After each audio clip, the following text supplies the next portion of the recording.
So we have a series of lightning talks for you tonight, and this is, we want to highlight local organizations about the ways they're using gardens and trying to innovate our food systems.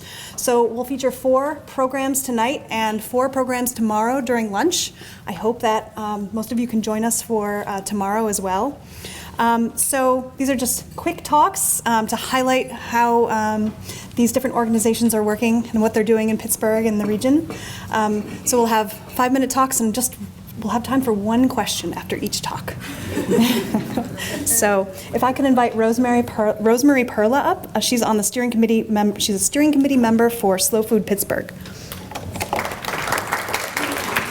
Thank you. Hello. Good evening. So does everyone recognize that space? This is the Piazza di Spagna in Rome, Italy.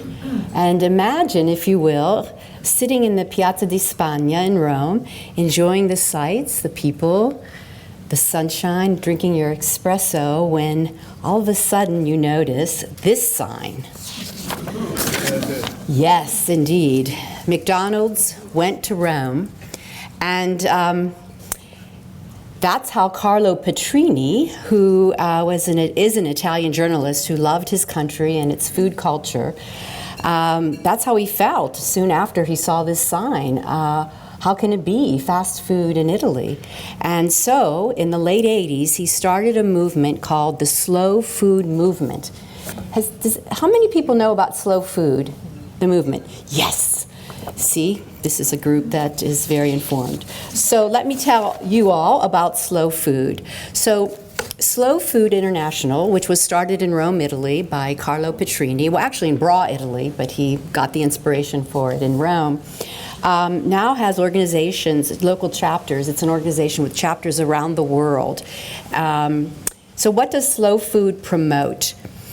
That food is a common language and a universal right. Slow food envisions a world in which all people can access and enjoy food that is good for them, good for the planet, good for those who grow it. And we have a chapter here in Pittsburgh, which I'll tell you more about, and I would hope that some of you would like to join our mailing list. And there is a very active group in the Slow Food USA that's in California.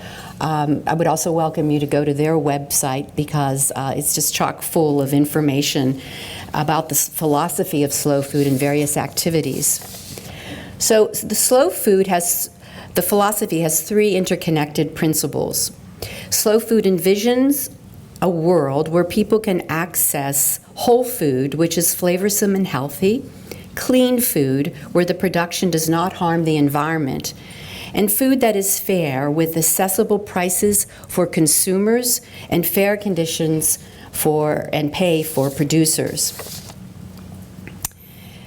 So what does slow food do? Well, the organizations around the world focus on preserving biodiversity, promoting sustainable agriculture and small-scale food producers, developing food and education events, for example, supporting school gardens or raising awareness of the impact of eating meat on our environment, and international events.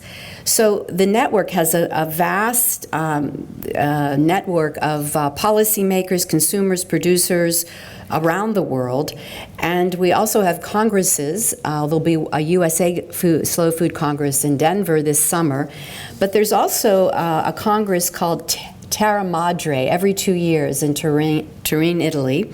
It's on my list to go there one of these days, which gathers small-scale farmers, fishers, and food artisans who follow the slow food philosophy. So what about Slow Food Pittsburgh? We have various activities like taste and education events. This April and May, we will continue our Curd Herd events, and that's where we spotlight a local cheese artisan who gives us lots of taste and education about their favorite cheeses. We also have collaborations with many sustainability-minded partners. For example, once a quarter, we have the Laptop Butcher Shop, where one can order meats and eggs and honey from local farmers and food artisans. You order those online, and then we have a pickup point where you come with your checks and you pick up your food, and socialize with the farmers and the other slow fooders, and bring home your wares. And then we have social nights. Our next event will be at Seasons Restaurant, which is a newly opened restaurant in Etna, PA, where Chef David Bullman will offer dishes based on local ingredients. So I would really encourage you to join. So Slow Food Pittsburgh, you can either come up to me during this event, give me your email address, I'll add you to our list. But I really would invite you to go to the Slow Food International and Slow Food USA websites, which have a lot more information that I couldn't cover in this presentation. So thank you for listening, and I hope that lightning presentation raised your awareness about slow food. We welcome you to become members. Thank you.